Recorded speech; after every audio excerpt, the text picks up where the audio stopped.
Welcome back to Movie Echoes. Melanie is lying in bed as the lights in her cell come on. She gets up and starts preparing for school. Two soldiers come in and she greets them happily, but the only thing they care about is securing her to the wheelchair. They wheel her out in the hallway, getting her in a line with other children like her. Melanie and the others are placed in a classroom, positioned by numbers.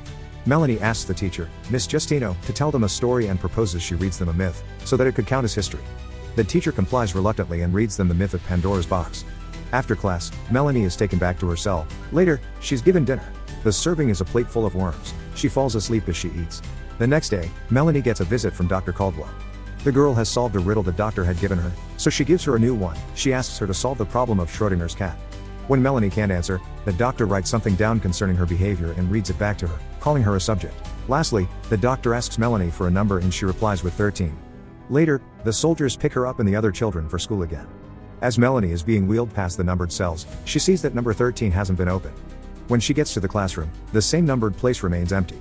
The teacher decides to give them a writing assignment for that particular class and the children are worried that they wouldn't know what story to tell. Melanie is the only one writing a longer one in her notebook, so when the teacher asks for someone to read it loud what they wrote, she quickly raises her hand. She depicts herself as the savior and hero in her writing. The teacher gets overwhelmed by the story and goes over to Melanie, wanting to touch her. Suddenly, Sergeant Parks bursts inside the classroom and screams that touching the children is forbidden. He wants to give Justino a reminder of why that's the case, so he walks up to one of the children and rolls his sleeve, bringing his arm close to it. The child sniffs him and unhinges its jaw, wanting to bite him. The other children mimic the same behavior. After the class, Sergeant Parks walks into Melanie's cell as the others are getting ready to take off her restraints. The girl antagonizes him, so he leaves her restrained to the chair. The same night, Justino goes to see Melanie and when she realizes that she has been left like that, she walks into the cell and starts taking off the restraints. The girl gets a sniff of the teacher's scent and starts turning like the other children. Before Melanie turns completely, she tells the teacher to get out. Later that night, Dr. Caldwell comes to visit her again. They chat and she asks the girl for another number. Melanie answers with the number 4, which is the same number as her own cell. The following morning, Sergeant Parks comes in to get Melanie. He gets her out of the cell and inside of an elevator. He wheels her out of the facility as gunshots are heard all around. Soldiers are seen running and shooting toward the fence of the military complex. Melanie is confused by the sight, as Parks wheels her to another part of the complex and takes her in a laboratory where Dr. Caldwell is waiting. She asks the girl about Schrodinger's cat, but when she doesn't get the response she wants, she explains that the cat in the box is both alive and dead. Just like Melanie. A second doctor injects a sedative in her arm, instantly knocking her out. They move her to a slab and restrain her, but she quickly wakes up. Justino runs inside to stop the doctor from cutting up Melanie. After a few other promising words, she convinces the teacher to put her weapon down and immediately pepper sprays her, incapacitating her, so the soldiers can arrest her. She explains to her that she isn't just cutting Melanie up, but is using her as a source for a vaccine. Justino is taken away and alarms start blaring. Caldwell tells the other doctor to drop the shutters, but as she does that a zombie breaks through the glass, biting her relentlessly.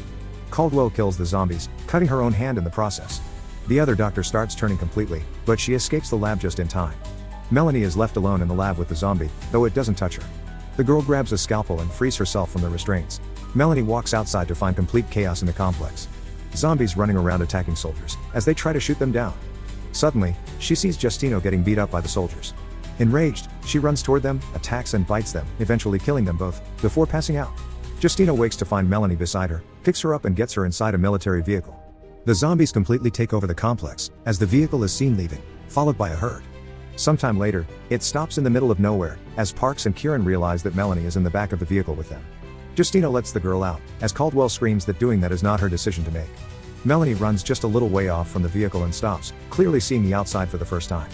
The others stay by the vehicle trying to radio to other outposts to no avail, as the doctor tells them to retrieve her test subject. Parks, Kieran and Caldwell check the vehicle for supplies, but find no water or food, just a mask, used to retrieve zombies.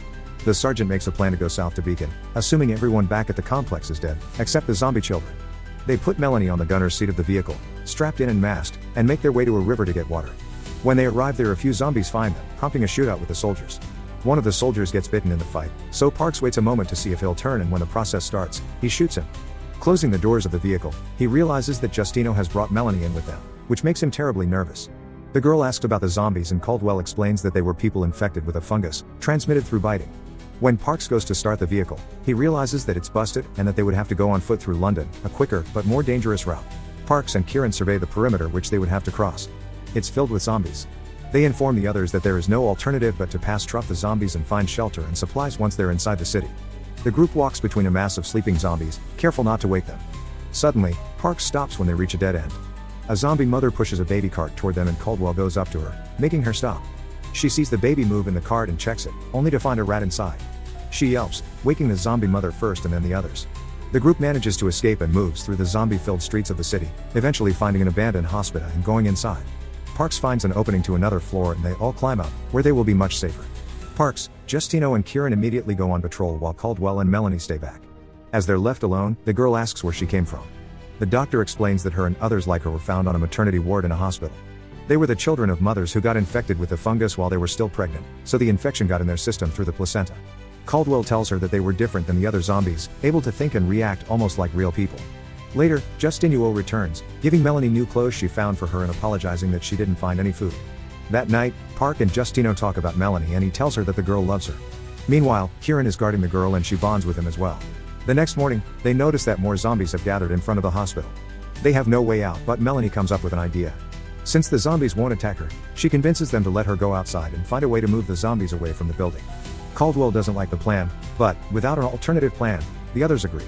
Before she leaves, Melanie asks to put on her new clothes. She goes outside and passes the zombies without trouble. Suddenly, she sees a cat, hunts it down and eats it raw. Later, she goes into a house and finds a little dog. When she comes back, she uses it as a decoy for the zombies, getting them all away from the hospital. Parks puts the mask and the handcuffs back on and they continue the journey through the abandoned city, headed for Beacon. On their way, they see something strange, the fungus growing out of the bodies of the zombies, something the doctor thinks is the next stage in the life cycle of the fungus. She then tells Melanie that in her case, the fungus works more as a symbiote than a parasite like in the others. Going deeper in the city, they find a huge mass of bodies growing into a massive fungus that Caldwell suspects is the reason why no walking zombies are around. When enough of them come together, they transform into the mature stage of the fungus that can pollinate larger areas, if not the entire world. On their way, they suddenly find a mobile laboratory. They get inside the vehicle and start looking through it. Park tries the engine first and then the radio. No response. Kieran leaves on a supply run and Melanie is getting uneasy, like she's about to turn. She tells them that she needs to eat too and they let her out to hunt. She finds her food fast and tears right through it. When she's done eating, she hears a strange sound and follows it to a bookstore. She peeps through and sees a group of children communicating with grunts. Melanie understands that they are just like her, when suddenly one of them comes inside and tells the others that he has smelled something. They all follow him out. Back at the mobile lab, Caldwell is getting sicker and informs Justino that she has sepsis. Then she starts talking about Melanie again and how she needs her brain and spine to make the vaccine, much to Justino's displeasure. Suddenly, Melanie returns and tells them about the children she saw, convinced that they will hunt for Kieran. He's seen walking down a street and suddenly finding an unopened can on the ground and then another one, until he sees a store and crawls under the shutter to get in. Once inside he starts eating and looking through dirty magazines. A little girl appears behind him, startling him. She lures him between the rafters of the store and momentarily more children appear. When their leader joins them, they all attack Kieran together. Meanwhile, Melanie is leading Parks and Justino to him. She can smell him like the other kids did. They finally arrive at the store, go inside and find Kieran half-eaten. Melanie realizes that the children didn't just set a trap for him, but for them as well.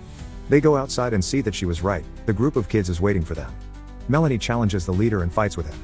When she kills him to prove to the others that she is the strongest, she's able to protect Parks and Justino and lead them back to safety. They arrive at the lab to see that the door is open. When they walk inside, Caldwell sedates them with some kind of gas. She pulls Melanie toward the slab to perform her procedure, but stops because she's in terrible pain from her hand.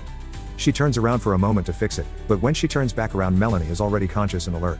They talk and she tries to convince the girl to give herself up, so that she can save everyone with her vaccine. Melanie almost agrees, but asks one last question. She wants to know if the doctor thinks she's alive or just mimicking human behavior. Caldwell answers with the former. Then, the girl says, "Why should we die to save you?"